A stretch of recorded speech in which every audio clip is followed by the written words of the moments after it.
Gravando. Boa noite, eu estou aqui com o prefeito de Niterói, Rodrigo Neves. Boa noite, prefeito, tudo bem? Boa noite, Miguel. É um prazer receber você aqui no gabinete da Prefeitura de Niterói. E você que agora é cidadão niteroense também, né? Pois é, já são 6 anos de Niterói. Estou gostando muito, cidade aqui maravilhosa. É a melhor cidade de qualidade de vida do Rio.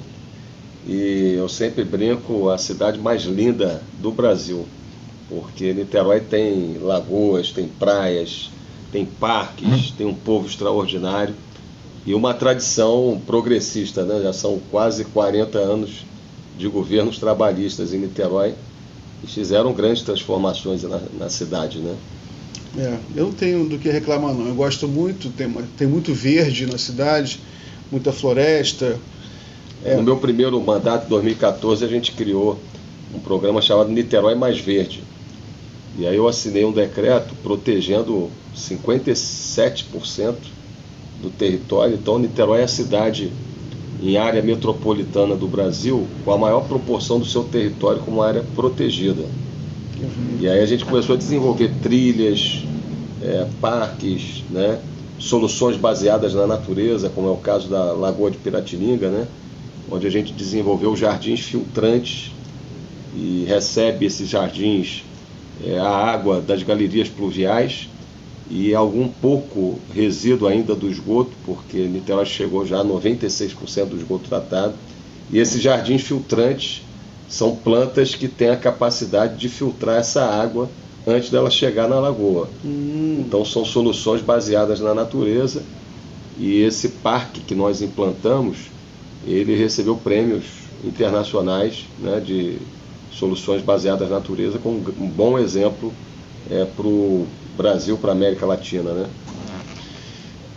Uma coisa que me chama atenção aqui, imagino para todo mundo, é a segurança, porque eu sou do Rio, como você sabe, o Rio tem um problema grave de segurança, eu sou traumatizado, já fui assaltado várias vezes no Rio de Janeiro. Sempre que eu estou em algum lugar deserto, meu sentido alerta fica muito latejando na minha cabeça. Aqui em Niterói não, sou tranquilo, né? Como é que você explica assim? Tem dados sobre isso? Que Niterói tem um nível de segurança maior? Miguel, a gente assumiu em Niterói num contexto muito difícil, que foi aquela tragédia de 2010 do Bumba, e eu venci a eleição em 2012, né? E em 2013 a gente iniciou esse novo ciclo da cidade. E aí a gente assumiu a cidade num contexto de muitos problemas, porque aquela tragédia desorganizou a cidade, a administração, né? Então a gente fez esse plano estratégico aqui, olha, que é o plano Niterói que queremos 2013-2033. Então um plano muito bem detalhado, com objetivos de curto, médio e longo prazo, que é o que falta muitas vezes, né, às cidades, ao Estado, ao país, um plano de longo prazo. E esse plano, ele apontou um caminho para a cidade superar aquela crise, né? A gente tinha muitas dívidas, a gente tinha uma cidade com obras paradas, hospitais fechados. E na segurança, como você falou, na segurança a cidade estava caótica, né?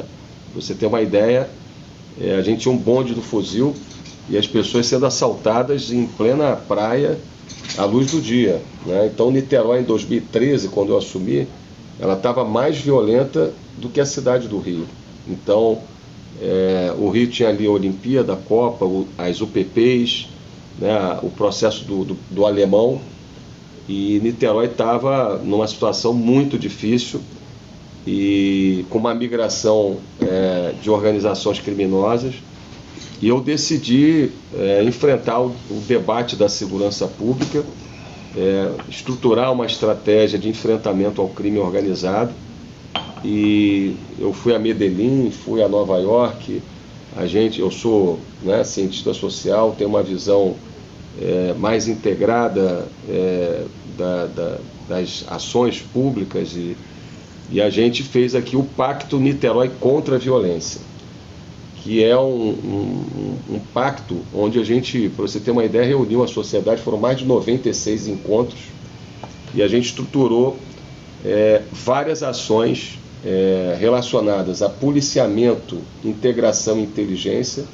Então nós construímos o Centro Integrado de Segurança Pública, que eu inaugurei em 2015. Esse centro hoje, ele integra Polícia Civil, Polícia Militar, Guarda Municipal, Polícia Federal. Então Niterói é a única cidade que tem um Centro Integrado de Segurança Pública. Todas as entradas da cidade com inteligência, com monitoramento. Entrou um carro roubado, ele é imediatamente identificado. E foram dezenas de prisões de criminosos, de quadrilhas de roubo de veículo. Só para você ter uma ideia, tem um bairro aqui que é o maior bairro da cidade, Caraí, que quando eu assumi eram 50 carros roubados por mês. 2 carros roubados por dia no bairro de Caraí. E ano passado, 25, a gente passou vários meses sem nenhum carro roubado, né? Eram 300 carros roubados por mês em Niterói. Nós estamos com 20 carros roubados.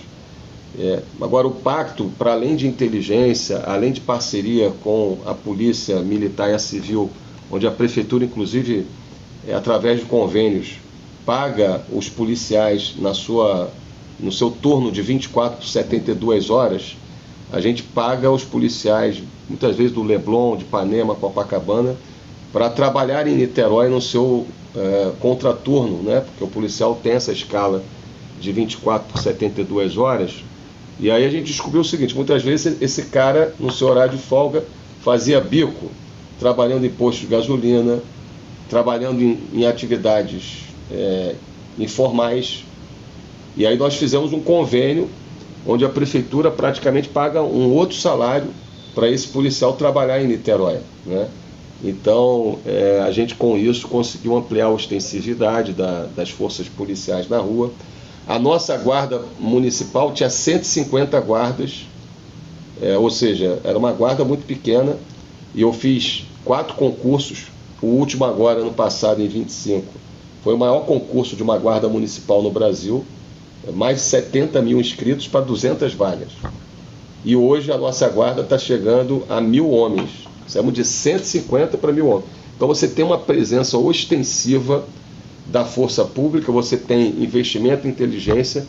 Agora, a grande inovação foi a mediação de conflitos, o urbanismo social, onde Niterói fez uma estratégia para as comunidades. Nós temos 80 favelas em Niterói. É isso que eu ia falar. Nós temos muitas favelas. Pois é. Né? Niterói, apesar de ser a melhor cidade de qualidade de vida do Rio, é uma cidade no Brasil e na América Latina, né, com muitas desigualdades ainda.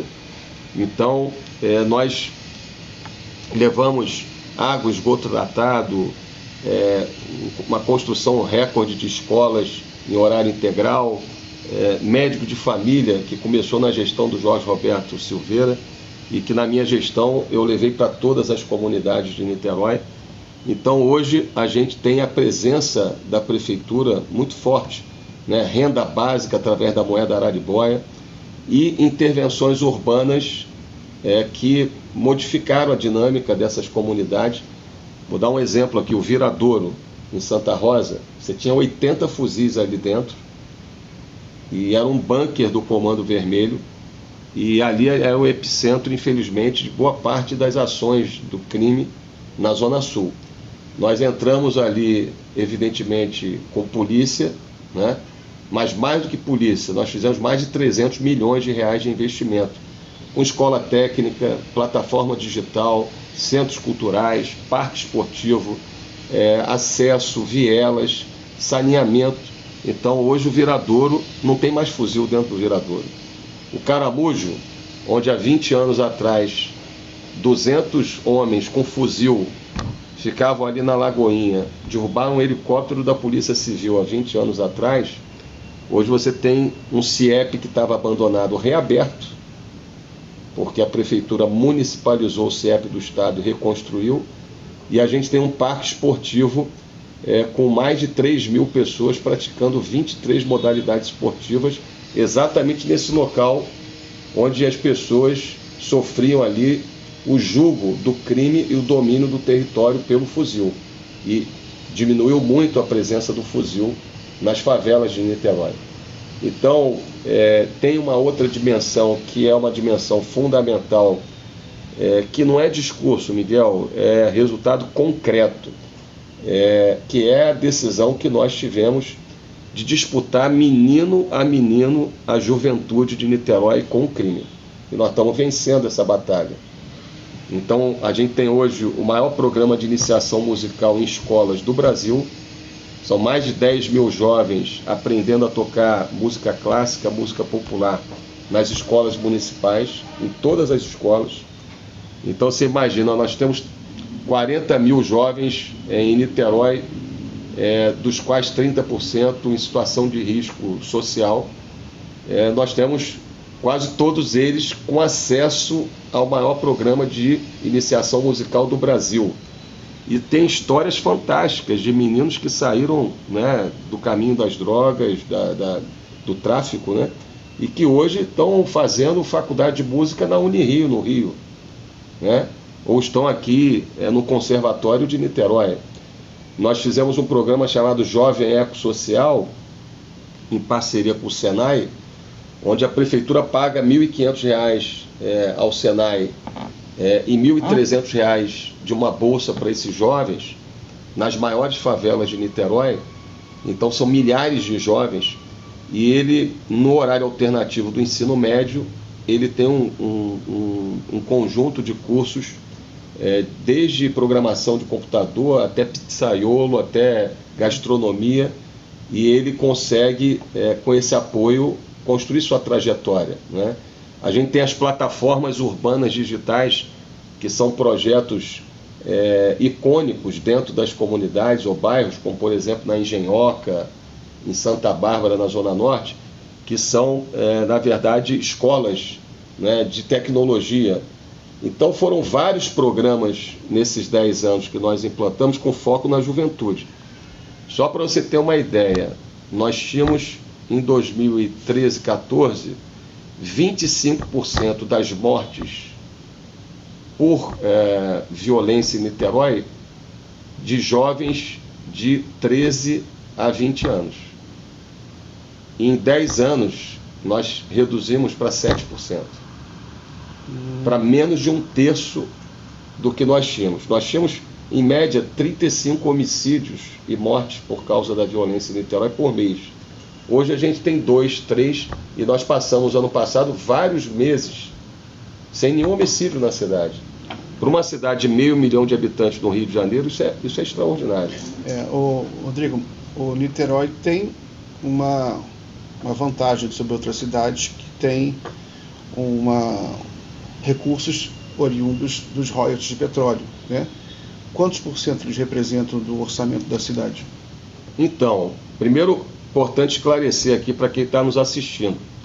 Todas essas conquistas de Niterói até 2018, ou seja, durante 6 anos, dos 8 anos do meu mandato anterior, foram resultado de gestão, de planejamento, de busca de investimentos, de financiamentos do governo federal, porque os royalties do pré-sal, eles só começaram a entrar em Niterói em 2018.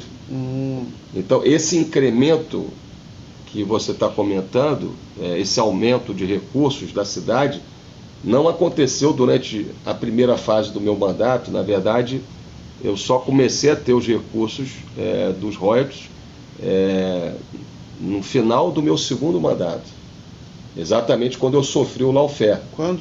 2018. E eu já estava bem avaliado, inclusive, estava com mais de 80% de aprovação. Então, os resultados foram obtidos muito em função de gestão, de planejamento, né, de incremento da atividade econômica da cidade, apostando na pequena e média empresa, né, nas vocações econômicas da cidade. Quais são as principais atividades econômicas? Só para hoje, os royalties cresceram, né, mas representam 25% a 30% do orçamento. Ou seja, a dependência de Niterói em relação aos royalties, ela é muito menor do que Macaé, do que Maricá, do que Campos, né? Porque Niterói tem uma atividade econômica mais forte, tem uma atividade econômica mais, que é o quê? Mais ampla. Serviços, tecnologia, indústria naval, serviços de saúde. serviços de educação.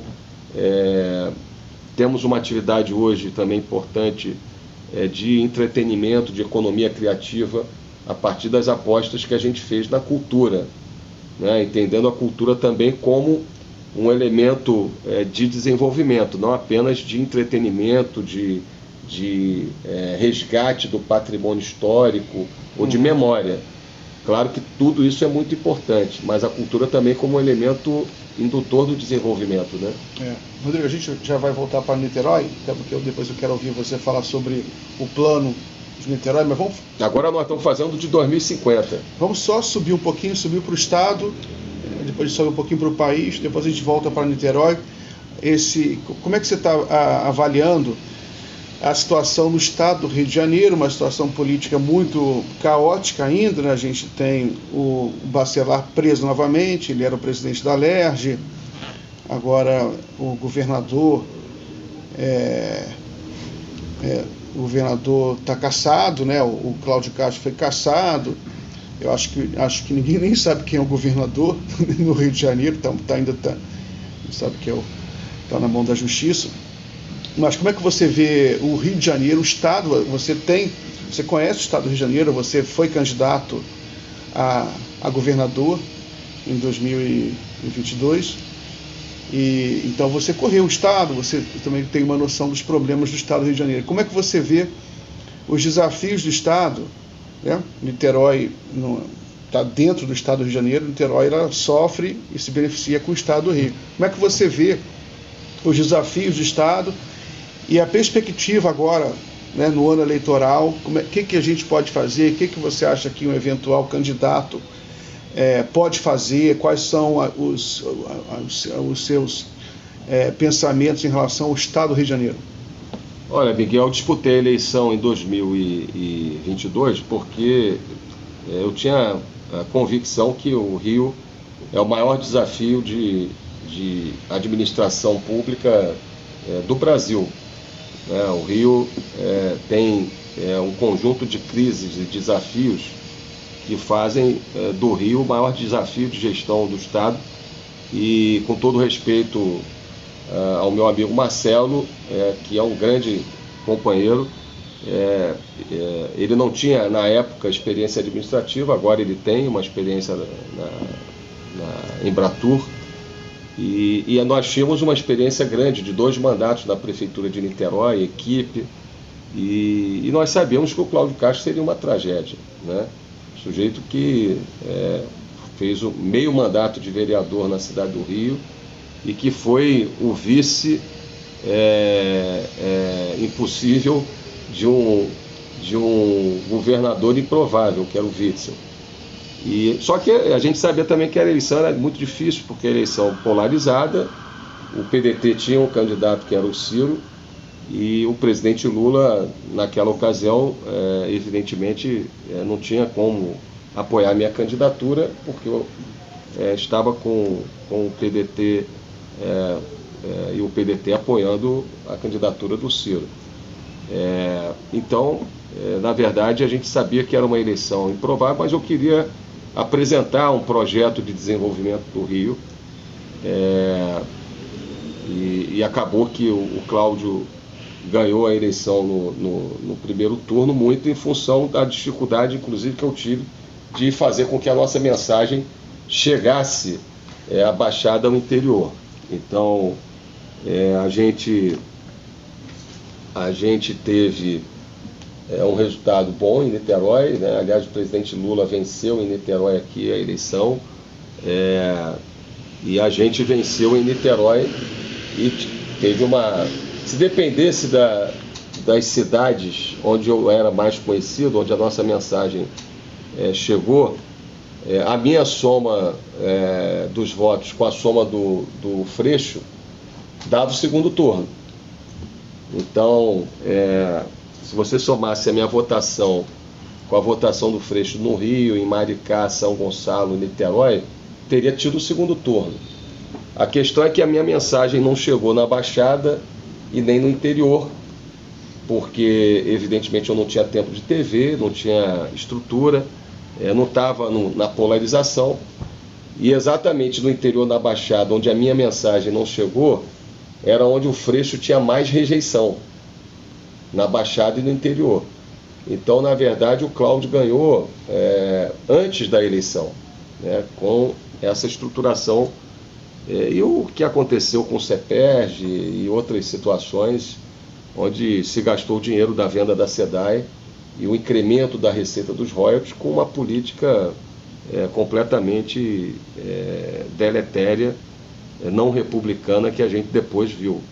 Então, a situação do Rio é uma situação hoje dramática, porque o governador cassado, a cadeia, toda a linha de sucessão desmoralizada, e o Rio sem um governador mais uma vez eleito. E eu espero que a eleição de outubro mude essa realidade do Rio, sobretudo dos últimos anos, né, nos últimos 10 anos, né, eu acredito que a gente vai conseguir construir um projeto para outubro, né. Eu estou apoiando o ex-prefeito Eduardo Paes, evidentemente que não é o momento de pedir voto, mas a gente está construindo um programa. E o Rio, eu diria para você que tem um desafio histórico da formação do Estado, porque o Rio foi a capital do Império, a capital da República durante muitos anos. Niterói foi a capital do Estado do Rio, que era todo o Rio atual, menos a cidade do Rio, durante mais de 150 anos. E aí nós tivemos um processo que tem muito a ver com o regime autoritário, né, e a ditadura, que foi a fusão aprovada em 1974, no governo Geisel. E tinha a ver com o projeto de abertura lenta, gradual e segura, entre aspas, da ditadura. Se não tivesse esse projeto, não teria havido aquela fusão autoritária, a única fusão que foi feita entre dois estados. Para vocês terem uma ideia, a fusão foi encaminhada ao Congresso, que na verdade chancelava as decisões do presidente, e em 20 dias foi aprovada no Congresso, sem qualquer tipo de diálogo, consulta, planejamento prévio, juntando dois estados que tinham histórias distintas. A perda da capital na década de 60 também, da capital federal do Rio, também foi uma tragédia. A fusão. E depois nós tivemos aqui uma clássica situação da doença holandesa, da maldição do petróleo. Quer dizer, você teve um excesso de recursos sem necessariamente ter atividade econômica embaixo, porque a indústria extrativista, a indústria do petróleo, ela é intensiva, mas ela é pouco democrática e ela não desenvolve uma cadeia produtiva. Então, você tem uma quantidade enorme de recursos de royalties, mas você não tem atividade econômica. E, de certa forma, as descobertas da bacia de Campos na década de 80, elas mascararam um processo de desorganização industrial do Rio, sobretudo da região metropolitana do Rio. Então você teve uma perda de densidade econômica com a desindustrialização da região metropolitana do Rio, que na verdade, o problema e a solução do Estado. Porque o Rio tem 40 mil quilômetros quadrados, é metade do território de Portugal, mas o Estado tem, em 20% do território, 8 mil metros quadrados, que é a região metropolitana, 22 municípios e 75% da população. E 80% dos problemas relacionados à criminalidade e da segurança pública estão concentrados aqui, né, nessa região metropolitana, Rio, Niterói, São Gonçalo, Itaboraí, Baixada Fluminense, né? Então, eu penso que é possível a gente superar a crise do Rio, mas é preciso ter propósito, né, em primeiro lugar, é preciso ter vontade política, né? Infelizmente, parte da elite do Rio, da elite política do Rio, está completamente comprometida com o crime organizado, e há uma clara contaminação das instituições do Estado pelo crime organizado. Então é preciso limpar a área, é preciso construir uma liderança pública que tenha a capacidade de enfrentar o crime e, ao mesmo tempo, estruturar uma estratégia de desenvolvimento que é muito possível de estruturar, né? Nós temos belezas naturais incríveis, nós temos um potencial turístico extraordinário, nós temos aqui a maior proporção de mestres e doutores do país, nós temos aqui uma economia criativa extraordinária, a gente tem aqui no Rio os polos de audiovisual, de economia criativa, de cultura. Então o Rio tem um potencial extraordinário, mas tem que apostar, sobretudo, na sua população, né? O que o Cláudio Castro fez com a educação e com o ensino técnico profissionalizante da juventude no estado do Rio é um crime, né? A Secretaria de Educação nos últimos 10 anos se transformou num balcão de negócios. E o Rio hoje é o 25º estado da federação em educação. Veja, um estado que lá atrás, no início da década de 80, construiu a melhor concepção, a melhor política pública de educação da história do Brasil, que foram os Centros Integrados de Educação Pública, os CIEPs, pensados por Brizola e Darcy Ribeiro, e que foram interrompidos 4 anos depois. Mas hoje a gente não tem política educacional e de ensino técnico profissionalizante para a juventude. Então, o Rio tem solução. Acho que Niterói é um exemplo, né? Nós tínhamos uma situação de segurança muito difícil 10 anos atrás, e hoje temos os melhores índices de segurança, não só da região metropolitana, mas um dos melhores índices de segurança em região metropolitana do Sudeste. Então tem solução. Hoje Niterói é a única cidade das 22 cidades da região metropolitana que não tem bairros e territórios dominados por milícias.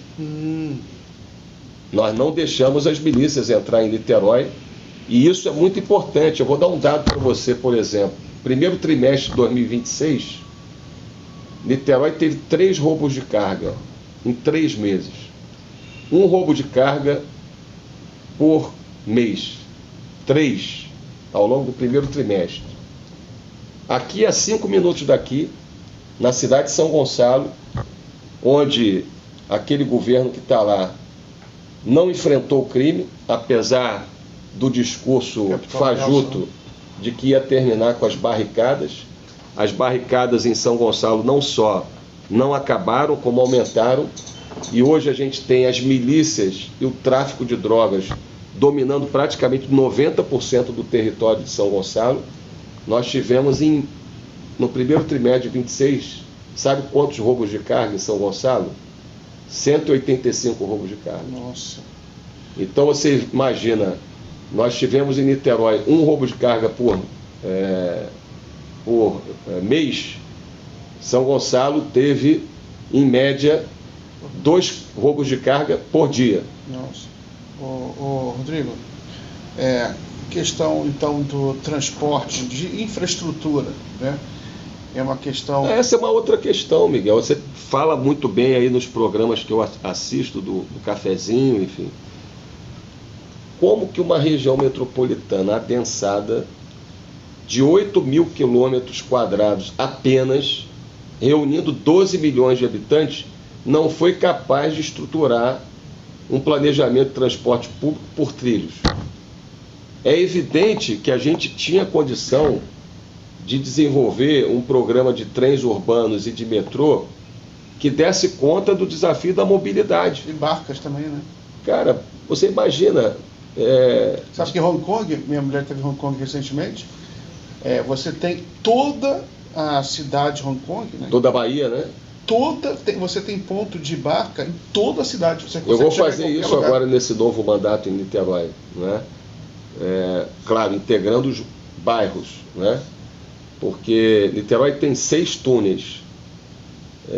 Um foi construído pelo Roberto Silveira Pai na década de 60, o outro foi o Moreira Franco quando foi prefeito na década de 70, e os outros 4 eu que fiz em 8 anos, sendo que 6 anos sem royalties. Então agora a gente tem novas estratégia de mobilidade. Nós vamos fazer o VLT nas divisas com São Gonçalo até o centro de Niterói. Que bom. Então nós vamos ter o veículo leve sobre trilhos.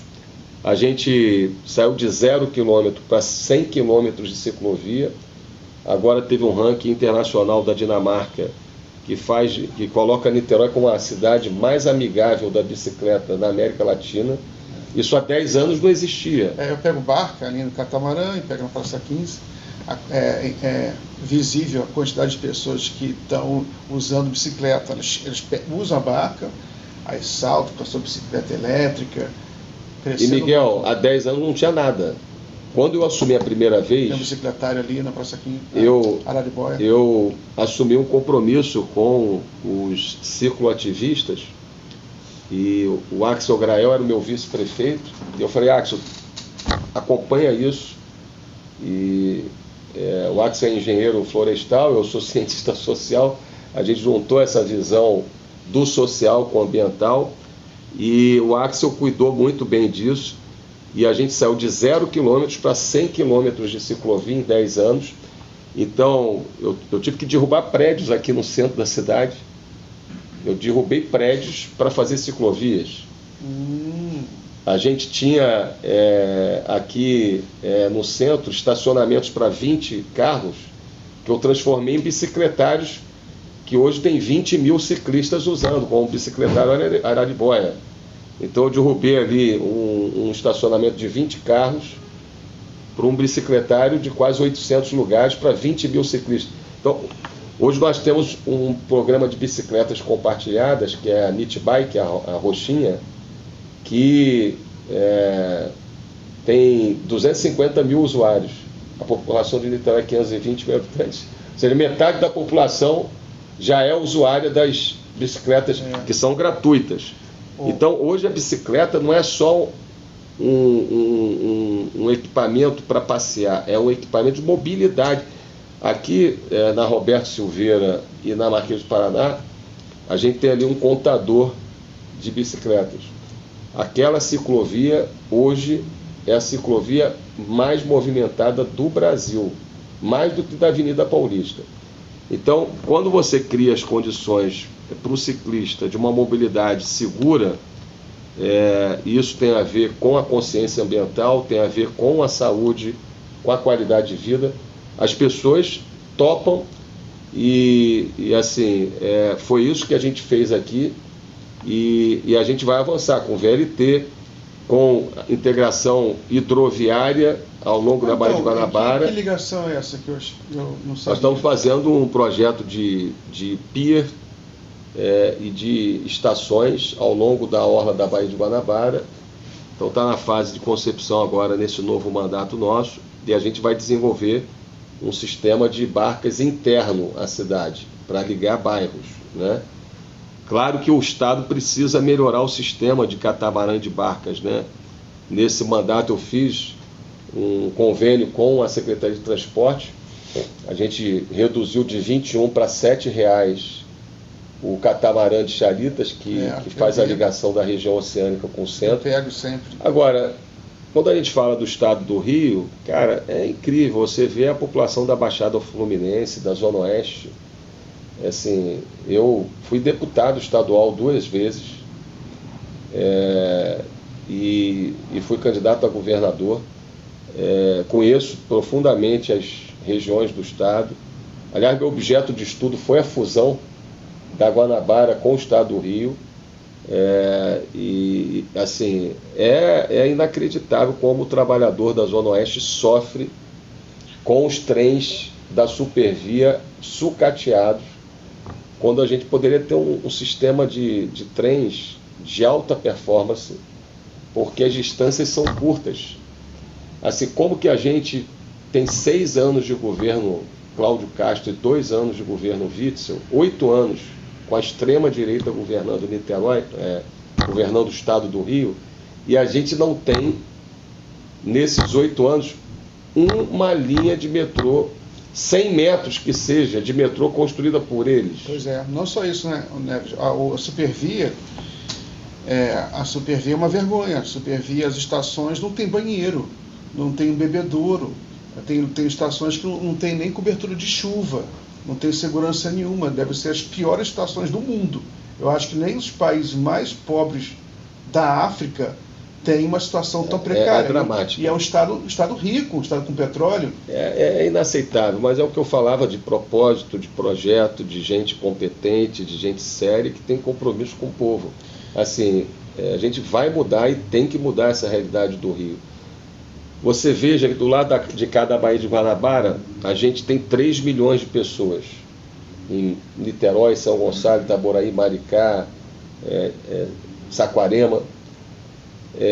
Como que a gente só tem uma ponte que foi feita na década de 70, fazendo a ligação dessa região com 3 milhões de habitantes com a principal centralidade econômica do estado, que é a capital. Ela vai ter pelo menos 2 pontes, né?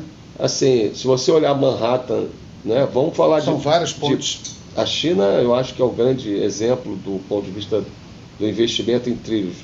Mas se você olhar Manhattan para New Jersey e para todos os bairros de Nova York, você tem pontes, você tem várias pontes, você tem vários sistemas de trem, de metrô. Por isso que eu falei muito em 2022 da linha 3 do metrô, que é essa linha que liga Itaboraí, São Gonçalo, Niterói, com um túnel debaixo da Baía de Guanabara, saindo da estação da Carioca. Esse projeto, rapaz, é absolutamente viável. Pois é, então deixa eu só fazer uma pergunta complementar, porque isso é importante. Que quando a gente fala sobre isso, você mencionou isso, a impressão que eu tenho, queria saber a sua opinião, é que os brasileiros, aí não vou falar nem só dos cariocas ou fluminenses, eles acham que é impossível. Porque eles acham, não sei se é a impressão que eu tenho, que vamos fazer um metrô que corre por baixo da Baía de Guanabara, quando no mundo inteiro tem isso. E você hoje tem condições de implementar, porque houve um boom na década de 90, de 2000, de construção de sistemas de metrô, sobretudo na China, mas também em outros países. Então o mercado internacional estava muito aquecido. Hoje você tem empresas, você tem condições de acessar e contratar projetos muito mais viáveis. Então a linha 3 do metrô é um projeto de 10 bilhões de reais. Evidentemente que numa parceria do governo federal com o governo do estado, isso pode sair do papel. Agora nos Jogos Pan-Americanos, Rio-Niterói, eu pensei que a gente perdeu por 2 votos. É o que o Castro gastou com o Banco Master, né? Pois é.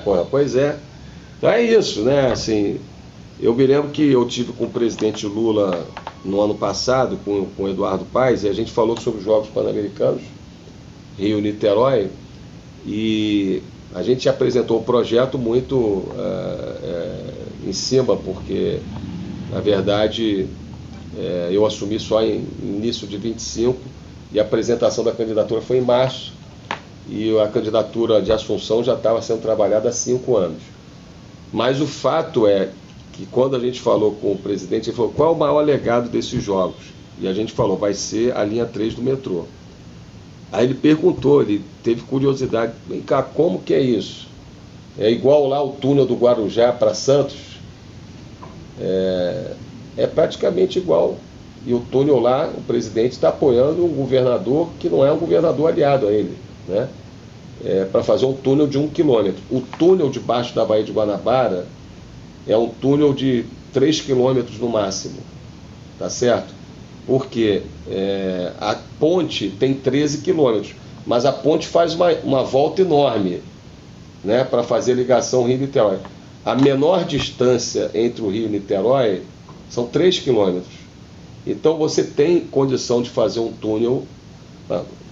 Eu fiz túneis aqui, o Eduardo fez túneis ali na Praça Mauá, maior do que 3 quilômetros. Então é possível fazer esse projeto. A estação da Carioca lá atrás, quando foi inaugurada, ela previa um andar para a chegada da linha 3 de Niterói. Isso é uma revolução na qualidade de vida das pessoas. Você imagina, o Miguel, o quanto de tempo que as pessoas vão ganhar, o quanto de qualidade de vida. Eu fiz o túnel aqui ligando a Zona Sul de Niterói à região oceânica, que era falado há 50 anos. As pessoas levavam 1 hora e meia para chegar em Piratininga, que é um bairro com praias em Niterói, 1 hora e meia para chegar em Taquatiara, que é um bairro também com uma praia linda, que é a praia de Taquatiara. Sim. E hoje, com o túnel, levam 20 minutos, né? E as pessoas ganharam 40, 50 minutos por dia no deslocamento, na ida, e 40, 50 minutos por dia na volta. Nós estamos falando de 1 hora e meia por dia. Se nós falamos de 5 dias de trabalho, ou 6 dias, nós estamos falando de 10 horas por semana. Em um mês, são 40 horas. Ou seja, as pessoas ganharam, com o túnel que eu fiz aqui, praticamente 1 dia e meio, 2 dias, para ir ao cinema, para ir à igreja, para namorar, para curtir uma praia. Então, você imagina, hoje as pessoas levam 1 hora e meia, 2 horas para chegar no Rio pela ponte. Com o túnel e o metrô, da linha 3 do metrô, elas vão levar 15 minutos. É uma revolução. Incentivaria muito a circulação turística e de lazer, né, dentro da toda a região metropolitana. A pessoa para jantar em Niterói, voltar para o Rio. Claro, claro. E você sabe que junto com isso é possível também fazer a despoluição da Baía de Guanabara, que é uma outra questão fundamental. Sim. Hoje, se dependesse de Niterói, a Baía de Guanabara estava totalmente despoluída.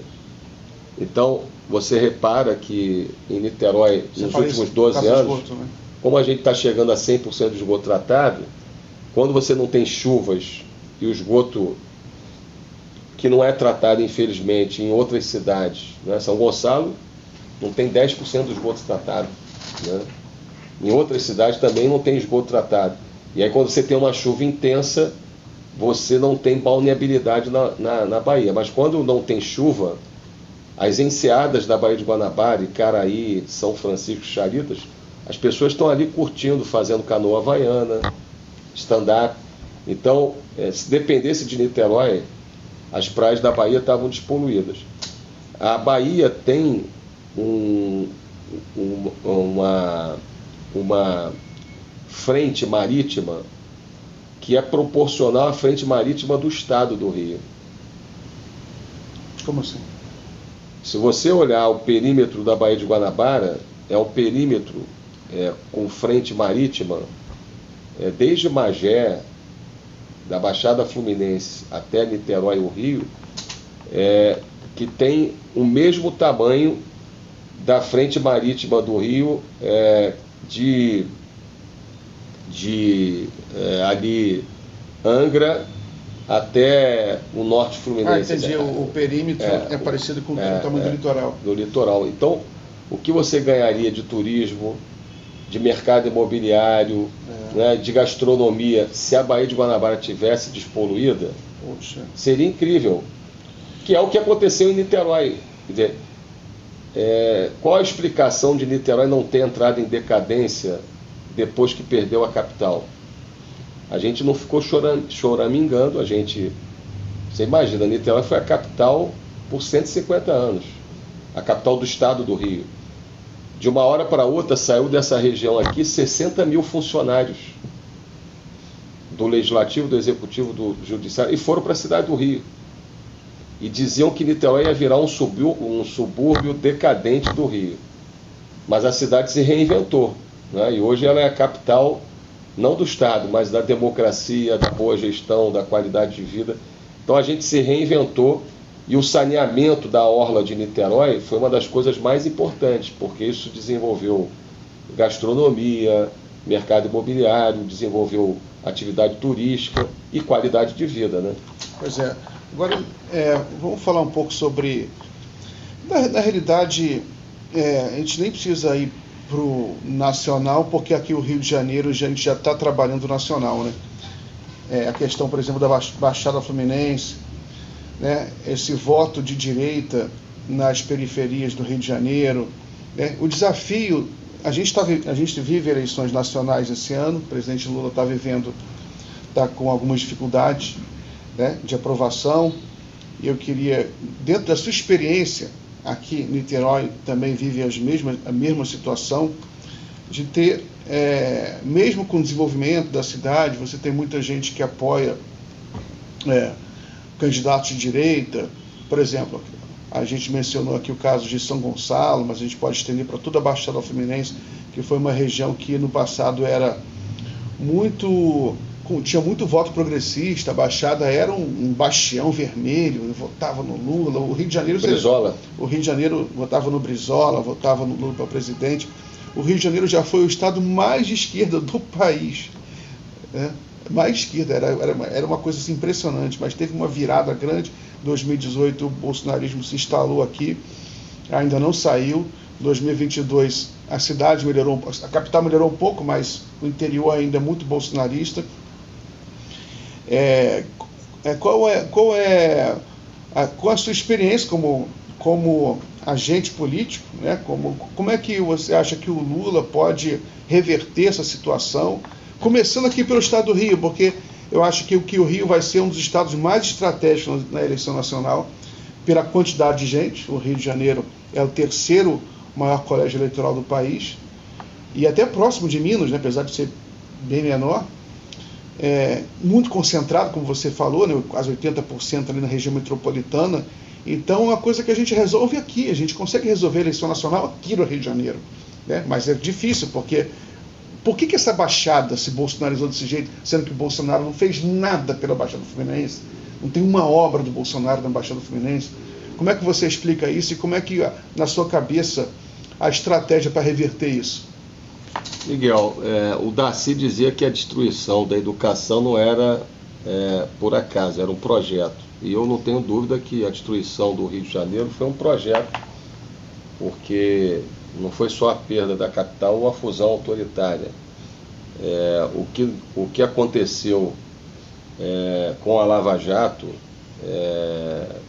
claramente desvirtuada e corrompida, foi um ataque à soberania do Brasil e também à engenharia brasileira, que em boa medida estava no Rio de Janeiro. Então, nós tínhamos ali, com a descoberta do pré-sal, onde 90% da produção do pré-sal está na costa do Rio de Janeiro, e o anúncio do polo petroquímico da refinaria de Itaboraí, uma possibilidade de redenção econômica do Rio, e de reversão da desindustrialização da região metropolitana que a gente sofreu na década de 80. E evidentemente que uma região metropolitana de 12 milhões de habitantes, para além da economia criativa, para além do turismo, ela precisa ter uma base industrial, evidentemente que não apenas da indústria do século XX, né, mas sobretudo também da indústria do conhecimento, da economia do conhecimento do século XXI, bem estruturada, para dar conta de gerar emprego, gerar renda. Então, a desorganização urbana, territorial do Rio, decorrente da desindustrialização e a perda de densidade econômica da década de 80, poderia ter sido revertida na década de 2010. E que, infelizmente, virou uma década perdida, no momento que o Rio podia ter virado a página, né, de um processo de desorganização de 30 anos. Claro que nós tivemos, né, o gravíssimo surto, né, inaceitável o que aconteceu. O Sérgio Cabral realmente parece que entrou num processo de loucura pela corrupção. Não é possível que uma pessoa, filho do Sérgio Cabral pai, tivesse, com a história da família, se perdido, né, pelo caminho da corrupção. Aquilo é inaceitável, evidentemente. Mas houve um processo ali pensado de destruição do Rio. Então, a desesperança, a antipolítica, né, a falta de respostas aos problemas do cidadão, né, o Rio chegou ao momento, com a redução do preço do barril do petróleo em 2014 e 2015, quando o barril do petróleo caiu de 70, 80 para 20, 30 dólares, chegou a uma situação de não pagar salários das forças de segurança no governo Pezão. E depois isso ensejou a intervenção do general Braga Neto na segurança e no governo do Rio em 2017, no governo Temer. Então a destruição do Rio não foi por acaso, né? Tinha um projeto de destruição do Rio. Agora, eu imagino que há uma mudança que precisa ser compreendida também no perfil sócio-religioso da população. Eu fui da Pastoral da Juventude no início da década de 90, eu sou católico praticante e tenho um vínculo muito forte com os movimentos cristãos, né, católicos, mas também evangélicos. Tenho um diálogo com os pastores, com as lideranças religiosas, mas eu me lembro, Miguel, que no início da década de 90, na década de 80, na Baixada Fluminense, por exemplo, você tinha vários bispos, com o Dom Mauro Morelli, em Caxias, que tinham um vínculo com os movimentos populares, tinham uma visão progressista, e 70% da população era católica e 20% evangélica. 20 anos depois, você tem na Baixada 70% da população evangélica. Em São Gonçalo, 60% da população evangélica. E 20%, 30% católica. E muitas denominações vinculadas a grupos neopentecostais que têm relação não com os movimentos populares, mas com os movimentos da prosperidade, né, neopentecostal. Então, há uma mudança do perfil sócio-religioso dessa população e é preciso que as pessoas compreendam, né, as transformações que ocorreram nas famílias, né, nessa população que desesperançada, num Estado que não paga salário, que não tem política educacional, muitas das vezes encontra na igreja o único espaço de acolhida, né, de convívio. Então, me parece que estigmatizar esses segmentos não é o melhor caminho. Ao contrário, é preciso estabelecer diálogo com esses segmentos, né? Até porque a grande maioria é constituída de pessoas sérias, né? Claro que você tem lideranças que utilizam da fé do povo para manipular as pessoas. Então eu acho que houve também uma dificuldade de compreensão da mudança, né, do perfil sócio-religioso de regiões como a Baixada Fluminense. E isso vai levar tempo para se reconstituir, mas eu acho que é muito possível. Eu acho que um exemplo bom para nós é o que foi feito pela Frente Ampla no Uruguai, né, o trabalho de base, né? Eu acho que o campo progressista precisa estar nas favelas, precisa estar nas universidades, precisa estar no dia a dia das pessoas, conversando sobre os problemas das pessoas, construindo redes de solidariedade.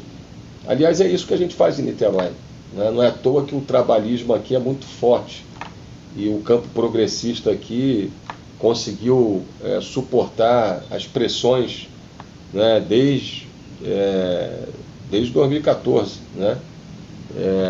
Inclusive com a tentativa de derrubar o meu governo em 2018 com a minha prisão criminosa feita pelo general Braga Neto a partir de uma delação do Marcelo Bretas, e me sequestraram dessa cadeira durante 93 dias. Foi o Marcelo Bretas que determinou sua prisão? Não foi ele que determinou a prisão, mas foi ele que fez a falsa delação premiada e que depois falaram que foi um equívoco, né? Então, inventaram uma história, e a minha esposa era dona de uma empresa de ambulância que tinha relação com a corrupção do governo do Sérgio Cabral, e a gente nunca tinha ouvido falar nessa empresa, né? Evidentemente não tinha nenhuma relação, e depois disseram que foi um equívoco, né? E o processo foi arquivado por unanimidade. Mas durante esse processo fiquei 93 dias preso e a extrema-direita, capitaneada por Flávio Bolsonaro e pelo Carlos Jordim em Niterói, tentou o meu impeachment e a convocação de uma nova eleição logo depois da eleição do Bolsonaro em 2018.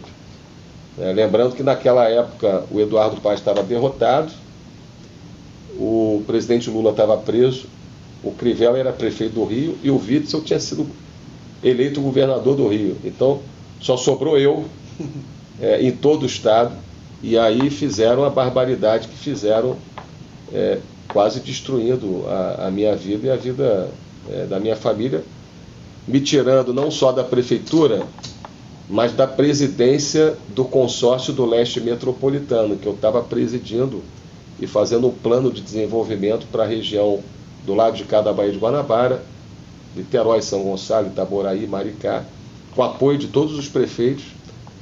E a principal bandeira do Conleste era a conclusão da refinaria de Itaboraí. Então, não foi à toa que, além de me tirar da prefeitura, me tiraram do Conleste. E aí a bandeira da conclusão da refinaria ficou 4 anos, de 2018 a 2022, arriada. E não concluíram a refinaria de Itaboraí. E hoje o diesel está aí com esse preço. Exatamente. Agora, foi retomado em 23 e nós já temos uma planta de gás produzindo 20 milhões de metros cúbicos de gás lá em Itaboraí, e isso é muito importante para a economia do Rio. Eu penso que o presidente Lula tem que divulgar mais as coisas também, ninguém sabe disso. O que você acha, só para terminar aqui nossa conversa, o que você gostaria que o presidente Lula falasse mais, divulgasse mais, ou fizesse mais, incorporasse ao plano de governo? Ô Miguel, eu estou fazendo agora um plano estratégico Niterói 2050. Então esse aqui foi de 2013, 2033, agora esse eu estou lançando no dia 28 de abril, 2025 a 2050. É um plano olhando para uma geração. A gente construiu esse plano com a participação de milhares de pessoas ao longo dos últimos 10 meses. Então não foram os tecnocratas só da prefeitura que fizeram. Eu penso, e eu sempre falo o seguinte, os 10 anos do ciclo anterior que eu liderei foram 10 anos de muita conquista. Não é à toa que a população de Niterói me elegeu 3 vezes e elegeu o Axel Grael com meu apoio. Agora, governar é uma corrida sem linha de chegada. O eleitor e o cidadão, cada vez mais consciente, claro que tem gratidão pelas políticas públicas que você implementa, mas as pessoas querem superar os novos desafios. As pessoas querem avançar, novas conquistas. Então, eu penso que é necessário a gente construir uma agenda nova para o país, relacionada à mobilidade, por exemplo. E aí não é apenas a discussão da tarifa zero nos ônibus, até porque eu acho que isso é importante, mas o Brasil tem outros problemas graves nas cidades do século XX que não foram resolvidos. Nós temos 100 milhões de pessoas sem acesso a saneamento ainda no Brasil. Metade da população. Nós temos um déficit habitacional de 8 milhões de moradias. E o Minha Casa Minha Vida é um avanço. O Bolsonaro não construiu nenhuma casa durante 4 anos. O governo do presidente Lula tem uma meta de, em 4 anos, contratar 3 milhões de moradias.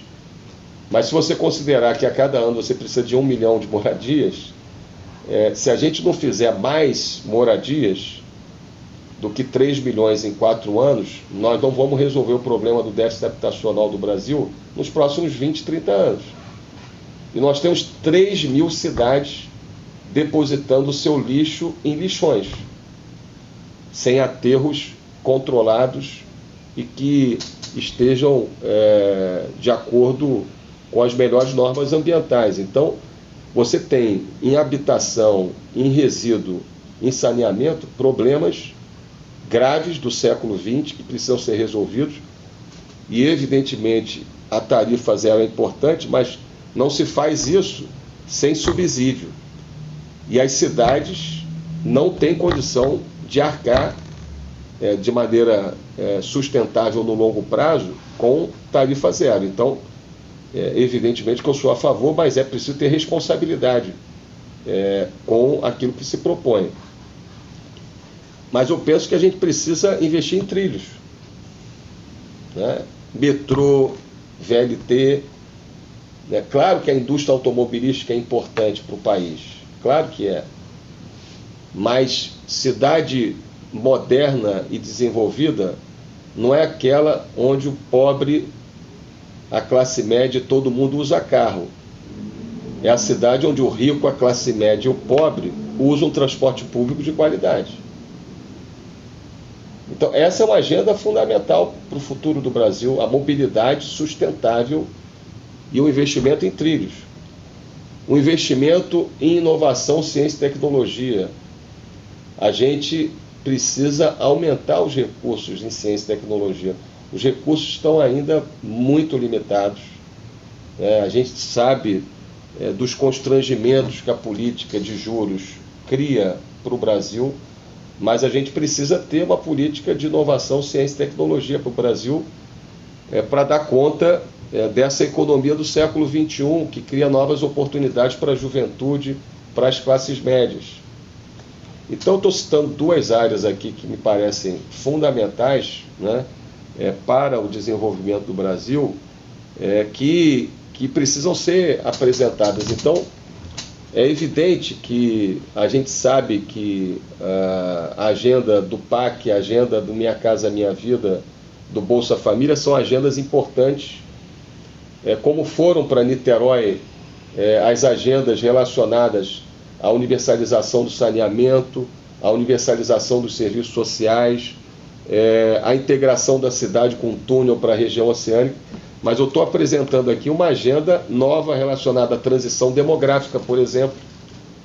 A gente tem um desafio no Brasil, que é o fato do Brasil estar concluindo sua transição demográfica sem ter aproveitado o bônus demográfico de ter mais jovens do que idosos.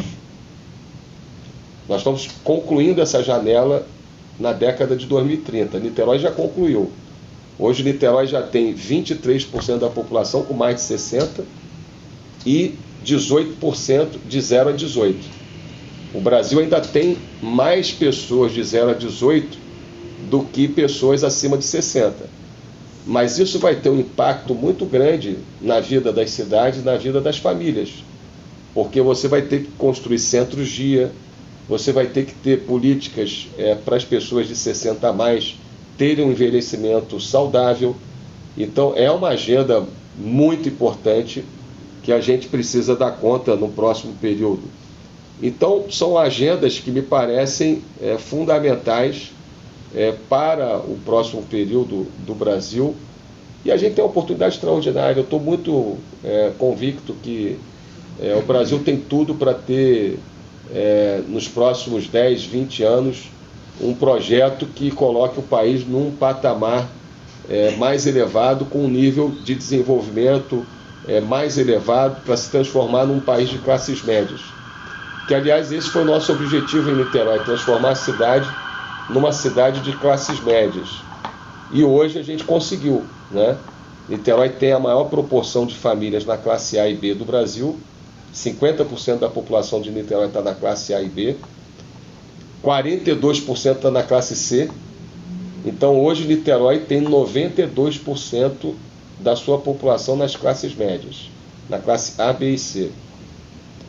49% da população com nível superior e a maior proporção de PhDs de uma cidade do Brasil. Quer dizer, Niterói tem 2% da população hoje de doutores. Só países como a Suécia, a Dinamarca, os Estados Unidos têm 2% ou mais da sua população com nível de doutorado. Então, eu acredito que o Brasil precisa dar conta dessa agenda do século XX, que eu falei, de habitação, de resíduos, de saneamento, segurança pública. Tem que criar o Ministério da Segurança Pública. Tem que criar o Ministério da Segurança. tem que ter uma política de segurança pública para o Brasil, porque a segurança pública é a mãe de todas as políticas. Se você não tiver segurança pública, você não tem aquilo que é caríssimo ao campo progressista, que é a apropriação do cidadão do espaço público. Porque ninguém vai numa praça, ninguém vai numa praia, ninguém frequenta o espaço público se não tiver segurança pública. Então a segurança pública não é uma agenda, e não pode ser uma agenda da extrema-direita, até porque eles disseram que facilitando o acesso ao uso de arma de fogo para qualquer um, eles iam resolver o problema. E durante 4 anos no governo Bolsonaro, eles fizeram os CACs, facilitaram o uso de arma de fogo por qualquer um, e o que aconteceu? A violência não diminuiu no Brasil, ao contrário, as milícias e o tráfico passaram a ter acesso a armas de fogo, muitas das vezes dos CACs. Então, segurança pública precisa ser trabalhada com planejamento, com evidências. O Brasil estruturou o SUS, o SUAS, o sistema de educação através do Fundeb. Claro, a segurança pública ela é mais complexa do que o tema da saúde, da educação e da assistência social, porque ela é multidimensional, né? Ela não tem relação só com a redução da pobreza. Veja o que aconteceu no Nordeste. Diminuiu a pobreza, mas explodiu a violência urbana. Então, a violência urbana é um fenômeno social que tem múltiplas dimensões. Tem uma dimensão, claro, relacionada à desigualdade, relacionada à falta de perspectiva para a juventude, mas tem a ver também com o urbanismo, né, com o planejamento urbano, tem a ver com a legislação penal, né? A gente tem que ter penas mais duras para crimes como latrocínio, mortes de agentes de segurança pública. Não pode se criar uma sensação de impunidade, não se pode passar a mão na cabeça de bandido. Mas, ao mesmo tempo, a gente sabe que é preciso ter, né, uma estratégia de investimento em inteligência, fronteira, né, combate ao tráfico de armas nas nossas fronteiras. Então, por isso é importante o Ministério de Segurança Pública, que tem uma tarefa específica para cuidar de uma política pública mais complexa do que a educação, a saúde e a assistência social, que é a política de segurança pública. E o Ministério da Justiça tocar as agendas relacionadas ao sistema de justiça, né, a FUNAI, que são também tarefas muito importantes. Mas o Ministério exclusivo para a segurança pública me parece algo absolutamente inadiável para o Brasil. Muito bem. Rodrigo, agradeço muito então pela entrevista. Quer fazer algum comentário final? Já vamos encerrar.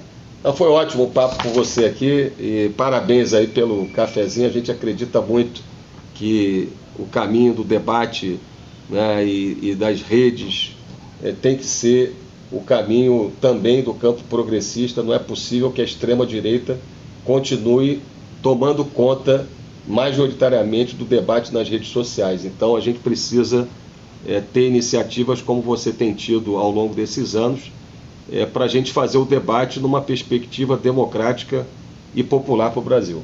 Muito bem. Obrigado. Parabéns, tá? Eu que agradeço.